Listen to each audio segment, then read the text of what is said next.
भक्तों, चाहे जान चली जाए, सावन के महीने में यह एक काम जरूर करना।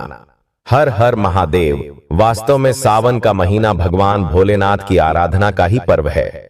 जब धर्म प्रेमी लोग महादेव का विधि विधान के साथ पूजन अर्चन करते हैं और उनसे आशीर्वाद प्राप्त करते हैं। इस दिन शिव मंदिरों में बड़ी संख्या में भक्तों की भीड़ उमड़ती है, जो शिव के दर्शन पूजन कर खुद को सौभाग्यशाली मानती है। दोस्तों, सावन पर चूकना मत भूलना मत। इस महीने यह काम तो सबको ही करना है। दोस्तों, प्राचीन ज्ञान चैनल में आपका हार्दिक स्वागत है। हे भोले बाबा, आपके इस वीडियो को जो भी सच्चे दिल से लाइक और आपके इस चैनल को सब्सक्राइब करें, उसके जीवन में कभी भी दुख दर्द मत आने देना। उसकी पीड़ा, दुख दर्द, गरीबी, निर्धनता को दूर कर देना। दोस्तों, सावन सोमवार पर गलती से भी ऐसे व्रत कभी मत रखना। और दोस्तों, सावन सोमवार पर यह 4 गलती भूल कर भी मत करना, नहीं तो पूरी जिंदगी बर्बाद रहोगे। भगवान भोलेनाथ हमेशा हमेशा के लिए रूठ सकते हैं। इन बातों को नजरअंदाज बिल्कुल भी ना करें। दोस्तों, सावन सोमवार किसी भी शुभ मुहूर्त में पड़े, लेकिन आप ये गलती कभी मत करना। सावन सोमवार के दिन खास तौर से व्रत रखते समय इस बात का ध्यान आपको होना चाहिए। सावन सोमवार के दिन यह 4 गलती मत करना, आपको भारी पड़ सकता है। इस दिन भगवान भोलेनाथ और माता पार्वती जी की पूजा शुभ काल के दौरान ही करना चाहिए। दोस्तों, ऐसे में हम यह जानते हैं कि सावन सोमवार पर क्या गलतियां नहीं करना चाहिए जिससे भगवान भोलेनाथ क्रोधित ना हो। तो चलिए जानते हैं। दोस्तों, सावन सोमवार के दिन क्या करें। सावन सोमवार के दिन व्रत करें और सुबह जल्दी उठें, स्नान करें और साफ सुथरे कपड़े पहने। शुभ काल में मंदिर जाकर भगवान भोलेनाथ जी को जल और दूध चढ़ाएं। इस दिन भगवान भोलेनाथ जी का ध्यान करें। ओम नमः शिवाय का जाप अवश्य करें। इस दिन आपको भोजन ग्रहण नहीं करना है, इसीलिए अगर आपने व्रत किया है तो सिर्फ फल खाकर ही व्रत पूरा करें और दूसरे दिन व्रत छोड़ें। अगर आपसे नहीं हो पा रहा तो आप एक समय में भोजन कर सकते हैं। दोस्तों, वीडियो आगे शुरू करें इससे पहले वीडियो को लाइक अवश्य कर दें और कमेंट बॉक्स में जय भोलेनाथ अवश्य लिख दें, जिससे कि भगवान भोलेनाथ जी का आशीर्वाद आपको सीधे प्राप्त हो सके। दोस्तों, सच्चे दिल से इस नियम को मानने वाला व्यक्ति भगवान भोलेनाथ जी को बहुत ही प्रिय होता है। दोस्तों, अब बात करते हैं सावन सोमवार के अवसर पर आपको क्या गलती नहीं करना चाहिए जिससे भगवान भोलेनाथ क्रोधित ना हो। दोस्तों, चाहे कुछ भी हो जाए, सावन सोमवार के दिन मांस मदिरा का सेवन गलती से भी मत करना, नहीं तो आपके साथ कुछ भी हो सकता है। और सावन सोमवार के दिन देर तक कभी न सोएं। दोस्तों, इससे आपका भाग्य बिगड़ सकता है, भगवान भोलेनाथ रूठ सकते हैं। सावन सोमवार के दिन दाल चावल या गेहूं से बने पकवान नहीं खाना चाहिए। इस दिन आप सिर्फ फल, दूध, चाय और कॉफी ले सकते हैं।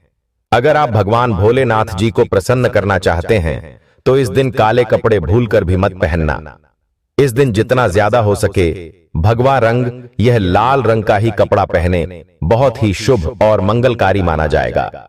इस दिन गलती से भी पति पत्नी शारीरिक संबंध भूलकर भी ना बनाएं, अन्यथा भगवान भोलेनाथ के क्रोध का सामना आपको करना पड़ेगा। इस दिन जितना ज्यादा हो सके दान पूर्ण करें। अगर भगवान भोलेनाथ को अगर खुश करना है तो यह बात गांठ बांध लें। दोस्तों, यह पाप कभी मत करना। सावन सोमवार के पावन अवसर पर शिवलिंग पर भूलकर भी ये चीजें मत चढ़ाना, नहीं तो जिंदगी भर आपको किसी बड़ी परेशानी का आपको सामना करना पड़ सकता है। और दोस्तों, आपका व्रत टूट भी सकता है, क्योंकि इससे भगवान भोलेनाथ अत्यंत क्रोधित हो सकते हैं। जान लीजिए, नहीं तो आपके व्रत रखने का कोई भी फायदा नहीं है। तो चलिए जानते हैं। दोस्तों, नंबर 1, तुलसी। पौराणिक कथाओं के मुताबिक तुलसी को माता लक्ष्मी जी का स्वरूप माना जाता है। माता लक्ष्मी जी भगवान विष्णु जी की अर्धांगिनी है।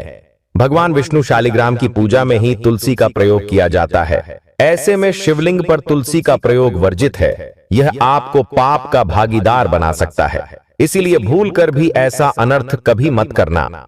दोस्तों, सिंदूर एक प्रकार से श्रृंगार की वस्तु है जो सभी देवियों को चढ़ाया जाता है, परंतु भगवान भोलेनाथ बैरागी है और वह महाकाल है, इसीलिए उन्हें सिंदूर नहीं चढ़ाया जाता है। ऐसा पाप आप कभी मत करना।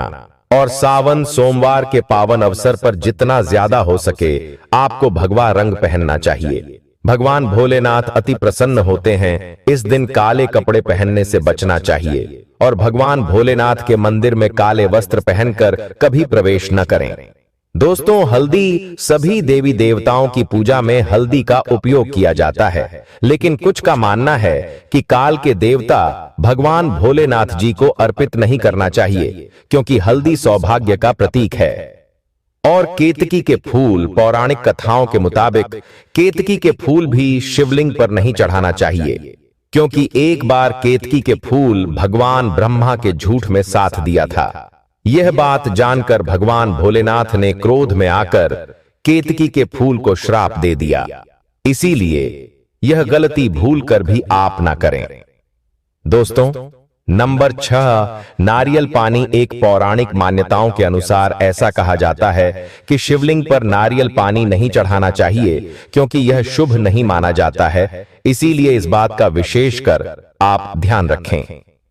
नंबर 7, शंख। दोस्तों, भगवान भोलेनाथ ने शंखचूड़ नाम के असुर का वध किया था। शंख को उसी असुर का प्रतीक माना जाता है जो भगवान विष्णु का भक्त था। इसीलिए विष्णु भगवान की पूजा शंख से होती है, शिव की नहीं।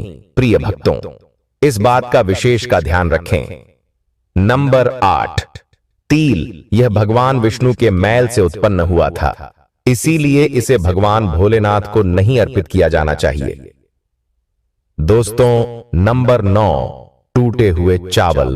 भगवान भोलेनाथ को अक्षत यानी साबुत चावल अर्पित किए जाने के बारे में शास्त्रों में लिखा है। टूटा हुआ चावल अपूर्ण और अशुद्ध होता है, इसीलिए यह भगवान भोलेनाथ को नहीं चढ़ता। आप ऐसा अनर्थ न करना। चावल चढ़ाने से पहले ध्यान से देख लें, कहीं चावल टूटा हुआ ना हो। खास तौर से सावन सोमवार पर यह चीजें भगवान भोलेनाथ को चढ़ाने से भी व्यक्ति का भाग्य चमक उठता है। भगवान भोलेनाथ अति प्रसन्न तो चलिए जानते हैं दोस्तों। नंबर 11, गंगा जल। भगवान विष्णु के चरणों से निकला और भगवान भोलेनाथ की जटा से धरती पर उतरी है। इसीलिए सभी नदियों में गंगा परम पवित्र गंगा जल से भगवान भोलेनाथ का अभिषेक करने से मानसिक शांति और सुख की प्राप्ति होती है। दोस्तों, नंबर 13, 3 पत्तों वाला बेलपत्र। 3 पत्तों वाला बेलपत्र जो कटा फटा नहीं हो, ऐसा भगवान भोलेनाथ को चढ़ाएं। 3 पत्तों वाला बेलपत्र त्रिदेव ब्रह्मा विष्णु महेश का प्रतीक माना जाता है। सावन सोमवार के अवसर पर बेलपत्र अर्पित करने से शिवलोक की प्राप्ति होती है, ऐसा पुराणों में बताया गया है। दोस्तों, नंबर 14, धतूरे का फूल। धतूरे के फल के समान धतूरे का फूल भी भगवान भोलेनाथ को प्रिय है। इसका कारण यह है कि यह सफेद होता है और औषधि कारणों से गुणकारी होता है। मानसिक शांति के लिए धतूरे के पुष्प को शिवलिंग पर अर्पित करें। दोस्तों, नंबर 15, चांदी के नाग नागिन के जोड़े कि ग्रहों के अशुभ प्रभाव के कारण घर में सुख शांति की कमी और आर्थिक परेशानियों को दूर करने के लिए सावन सोमवार के अवसर पर भगवान भोलेनाथ को नाग नागिन के जोड़े समर्पित करें। इससे काल सर्प और नाग दोष समाप्त होता है। दोस्तों, नंबर 16, धतूरा। भांग की तरह धतूरा भी एक जड़ी बूटी है। भगवान भोलेनाथ के सिर पर क्रोध और विश्व के प्रभाव को दूर करने के लिए धतूरे का प्रयोग भी किया गया था। इसीलिए भगवान भोलेनाथ को धतूरा भी प्रिय है। सावन सोमवार के अवसर पर शिवलिंग पर धतूरा अर्पित करें, इससे शत्रुओं का भय दूर होता है, साथ ही धन संबंधी मामलों में उन्नति होती है। दोस्तों, नंबर 17, भगवान भोलेनाथ ने हलाहल विषपान किया। इस बीज के उपचार के लिए कई तरह की जड़ी बूटियों का प्रयोग देवताओं ने किया, उसमें से एक भांग है। इसीलिए भगवान भोलेनाथ को भांग अत्यंत प्रिय है और सावन सोमवार के दिन पर भांग के पत्ते को पीसकर दूध या जल में घोलकर भगवान भोलेनाथ का अभिषेक करें तो रोगों से मुक्ति मिलती है। दोस्तों, अब बात करते हैं कि आपको सावन सोमवार के दिन व्रत में क्या खाना। देखिए दोस्तों, शिव पुराण के अनुसार माना जाता है कि सावन सोमवार के दिन व्रतधारी को धतूरा खा लेना चाहिए। भले ही आप थोड़ा सा खाएं, लेकिन जरूर खाएं। इससे व्रत पूरा हो जाता है। इस दिन भाग खाने से संपूर्ण फलों की प्राप्ति हो जाती है। अगर आप नहीं खाते हैं तो इसे थोड़ा बहुत चकले नहीं तो आपका व्रत अधूरा माना जाएगा। दोस्तों, सावन सोमवार के दिन के भगवान भोलेनाथ और मां पार्वती की कृपा प्राप्त करने के लिए इन सभी बातों का विशेष ध्यान रखें, जिससे आपको व्रत और पूजा का पूर्ण फल प्राप्त हो और भगवान शिव और मां पार्वती की आपको कृपा मिल सके। बहुत सारी चीजें इस दिन के व्रत में ऐसी होती हैं जो आपको नहीं खानी चाहिए, और एक चीज ऐसी है जो सावन सोमवार के दिन जरूर खानी चाहिए ताकि आपको इस व्रत का संपूर्ण फल मिले। सावन सोमवार के दिन बहुत सारे लोग व्रत रखते हैं। एक उपवास रखकर बहुत सारे लोग सात्विक भोजन करते हैं। सावन सोमवार के दिन का व्रत अगर आप रखते हैं तो ध्यान रखें, शरीर में पानी की कमी न हो। इसके लिए अनार या संतरे के जूस का सेवन कर सकते हैं, लेकिन दोस्तों गन्ने का जूस मत पीजिएगा। सावन सोमवार के दिन फलाहार में सेब, संतरा, पपीता, केला, खीरा खा सकते हैं। इस दिन नमक नहीं खाना चाहिए। आलू का प्रयोग कर सकते हैं, पर काला नमक यानी ब्लैक सॉल्ट को मत कहिएगा। भूल कर भी चावल, रोटी यानी अनाज का प्रयोग मत कीजिएगा। आप गेहूं तो एक बार खा भी सकते हैं, पर चावल मत खाइएगा, इस बात का ध्यान रखें। दही भी खा सकते हैं, कोई दिक्कत नहीं है। मूंगफली या मखाने को घी में फ्राई करके भी खा सकते हैं। मीठी चीजों का सेवन आप जरूर करें। गाजर, लौकी की खीर, साबूदाने की खिचड़ी आप खा सकती हैं। इस दिन कुत्तू के आटे का खाना भी आप बना सकते हैं, आप उसको भी खा सकते हैं, लेकिन अनाज और साधारण नमक का इस दिन व्रत में प्रयोग न करें। सेंधा नमक का प्रयोग कर सकते हैं। लहसुन, प्याज, मदिरा, मांस भूलकर भी मत खाएं, वरना आपके व्रत का फल आपको कुछ भी नहीं मिलेगा। इन चीजों का आपको ध्यान रखना है, नहीं तो आप पाप के भागीदार हो सकते हैं। सावन सोमवार पर व्रतधारी को खाने पीने की चीजें दूसरों को मिल बांटकर खानी चाहिए, शेयर करनी चाहिए। सावन सोमवार के दिन आप दूध का सेवन कर सकते हैं, लेकिन केवल दूध नहीं, उसमें 2-4 चीनी के दाने डालकर ही सेवन कीजिएगा। केवल दूध कभी भी नहीं पीना चाहिए। दोस्तों, भगवान शिव को अवोहदय और भोलेनाथ भी कहा जाता है, लेकिन शिव जितने भोले और आसानी से प्रसन्न होने वाले हैं, उनका गुस्सा भी उतना ही प्रलयंकारी है। कहते हैं कि जिस दिन शिव ने अपनी तीसरी आंख खोल दी, उसी दिन दुनिया का अंत निश्चित है। दोस्तों, पौराणिक मान्यता के अनुसार जो व्यक्ति वर्ष भर कोई व्रत उपवास नहीं रखता है और वह सावन सोमवार के दिन का व्रत रखता है, तो उसे पूरे वर्ष के व्रतों का पुण्य प्राप्त हो जाता है। सावन पर 4 प्रहर की पूजा अत्यंत फलदायी होती है। सावन पर 4 प्रहर की पूजा से सभी प्रकार की कामनाएं पूर्ण होती हैं। अगर दोस्तों किसी को संतान प्राप्ति की मनोकामना हो तो आप यह उपाय अवश्य करें। 101% आपको संतान की प्राप्ति होगी। सावन सोमवार के दिन आटे से 11 शिवलिंग बनाएं व 11 बार इनका जलाभिषेक करें। इस उपाय से संतान प्राप्ति के योग बनते हैं। अगर दोस्तों आपकी कोई मनोकामना हो तो सावन सोमवार के दिन पर 21 बिल्व पत्रों पर चंदन से AUM नमः शिवाय लिखकर शिवलिंग पर चढ़ाएं।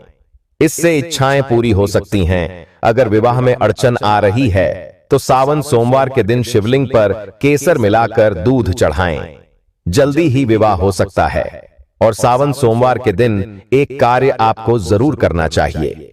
आपको सावन के समय धर्मशास्त्रों में कहा गया है, बहुत सारे लोग भी बताते हैं, हमारे गुरुजी भी कहा करते थे, सावन के दिन अगर बेल के वृक्ष की जड़ में मिश्रित युक्त मिश्री, जो मिश्री आती है खरी खरी, आप सभी दर्शकों को जरूर पता होगा, शक्कर टाइप की होती है, तो आपको मिश्री डला हुआ दूध अगर आप इनकी जड़ में डालते हैं तो ऐसा कहा गया है कि ऐसा व्यक्ति कभी निधन नहीं होता। ऐसे व्यक्ति के जीवन से किसी भी प्रकार से अगर लक्ष्मी रुष्ट हो चुकी हो, ऐसे व्यक्ति पर मां लक्ष्मी प्रसन्न होती है।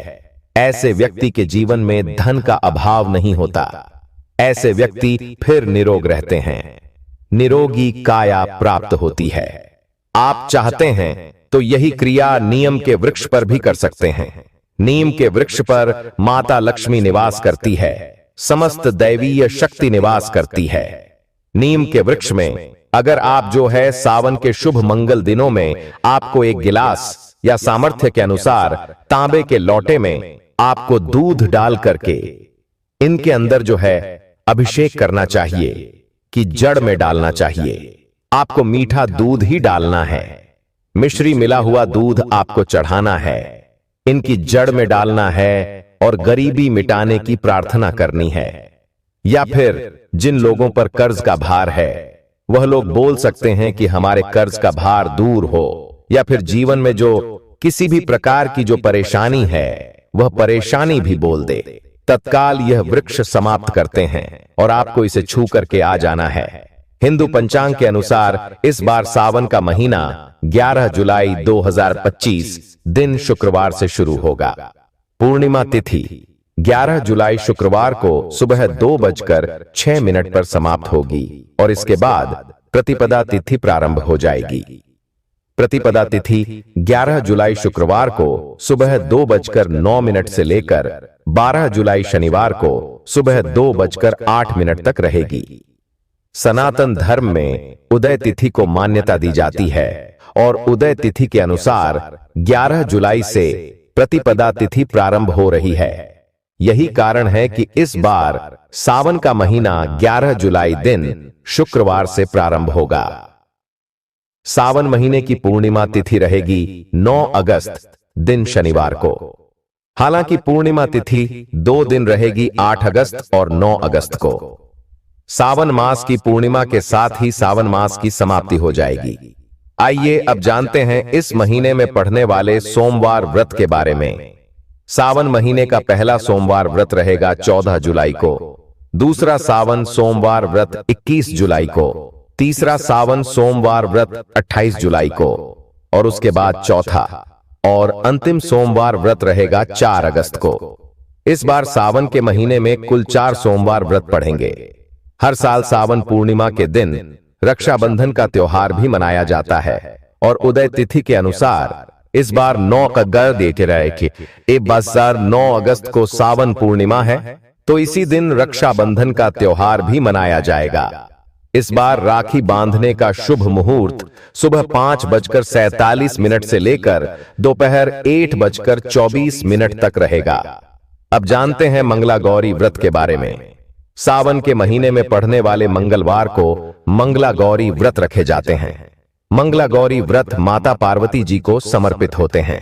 पहला मंगला गौरी व्रत 15 जुलाई को रहेगा, दूसरा मंगला गौरी व्रत 22 जुलाई को, तीसरा मंगला गौरी व्रत 29 जुलाई को और चौथा व अंतिम मंगला गौरी व्रत रहेगा 5 अगस्त को। सावन महीने में आने वाली शिवरात्रि, जो कि महाशिवरात्रि कही जाती है, इस बार 23 जुलाई दिन बुधवार को रहेगी। 24 जुलाई गुरुवार को हरियाली अमावस्या, 27 जुलाई रविवार को हरियाली तीज, 29 जुलाई मंगलवार को नाग पंचमी का पर्व मनाया जाएगा। सावन के महीने में कृष्ण पक्ष में आने वाली एकादशी, जो कि कामिका एकादशी रहेगी, इस बार 21 जुलाई सोमवार को पड़ रही है और सावन के महीने में शुक्ल पक्ष में आने वाली एकादशी, जो कि सावन पुत्रदा एकादशी, जो कि 5 अगस्त मंगलवार को पड़ेगी। यदि आपने अब तक इस वीडियो को पूरा देखा है तो आप वास्तव में सच्चे शिव भक्त हैं। अब आपसे प्रार्थना है कि प्राचीन ज्ञान YouTube चैनल को जरूर सब्सक्राइब कर लें, क्योंकि इस चैनल पर आपको इसी प्रकार की आध्यात्मिक और धार्मिक जानकारियों से जुड़ी अद्भुत और दुर्लभ बातें नियमित रूप से मिलती हैं। हर वीडियो आपके जीवन को एक नई दिशा देने वाला होता है। वीडियो को लाइक करें, शेयर करें और कमेंट बॉक्स में हर हर महादेव अवश्य लिखें, जिससे आपकी भक्ति सीधे भगवान शिव तक पहुंच सके और महादेव की कृपा सदा आप पर बनी रहे।